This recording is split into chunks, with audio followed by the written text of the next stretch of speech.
বঞ্চনা আর বৈষম্যের দেয়াল ভেঙে এবারের এসএসসি পরীক্ষায় অংশ নিয়েছেন তৃতীয় লিঙ্গের ২১ জন শিক্ষার্থী। প্রথমত আমি নিজে থেকেই একটা চায়ের দোকান দিয়েছি। চায়ের দোকান চলাকালীন মনে হয়েছে যে আমাদের ভিতরে শিক্ষার প্রয়োজন আছে।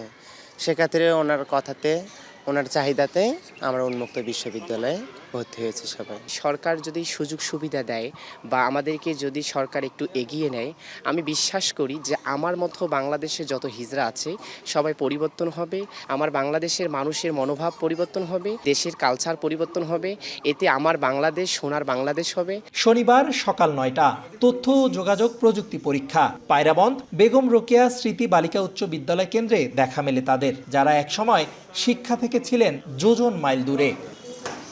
বাংলাদেশ উন্মুক্ত বিশ্ববিদ্যালয়ের অধীনে ২৬ এপ্রিল থেকে শুরু হয়েছে এসএসসি পরীক্ষা। এবার তৃতীয় লিঙ্গের শিক্ষার্থীদের জন্য রয়েছে বিশেষ সুবিধা, কোর্স ফিতে ৬০% পর্যন্ত ছাড়। ন্যায় অধিকার তৃতীয় লিঙ্গ উন্নয়ন সংস্থার সহায়তায় সহজ হয়েছে তৃতীয় লিঙ্গের এসব শিক্ষার্থীদের শিক্ষার পথ। আমাদের যে দেশের মৌলিক অধিকারগুলো আছে সেই মৌলিক অধিকারগুলো থেকে বঞ্চিত হয়ে আসছি, আবার নতুন করে আমরা সুযোগ পেয়েছি, আমরা সেই উদ্দেশ্যেই কাজ করে যাচ্ছি।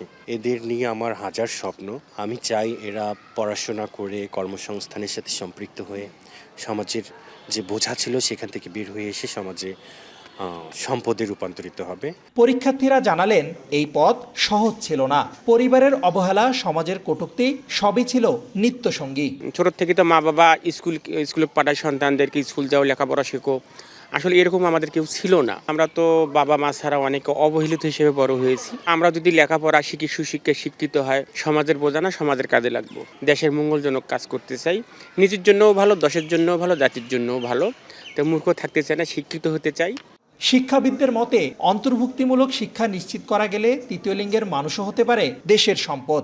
এসএসসি পাশ করে আমরা যেন ইন্টারমিডিয়েট পাস পড়াশোনা করতে পারি, এই ধরনের আশা চিন্তাভাবনা তারা করতেছে। তাদেরও শিক্ষার অধিকার আছে, তারাও যেন সুশিক্ষায় শিক্ষিত হয়ে দেশের সেবা করতে পারে, এই আশা, এতটুকু চিন্তাভাবনা মাথায় রেখে আমি সব কিছু উপেক্ষা করে তাদেরকে তাদেরকে এই পড়াশোনায় উদ্বুদ্ধ করার জন্য আমি সহযোগিতা করছি। স্বপ্ন দেখার অধিকার সবার, সুযোগ পেলে বদলে যেতে পারে জীবন। রংপুরের তৃতীয় লিঙ্গের এই ২১ শিক্ষার্থী সেই বদলেরই জীবন্ত প্রতিচ্ছবি।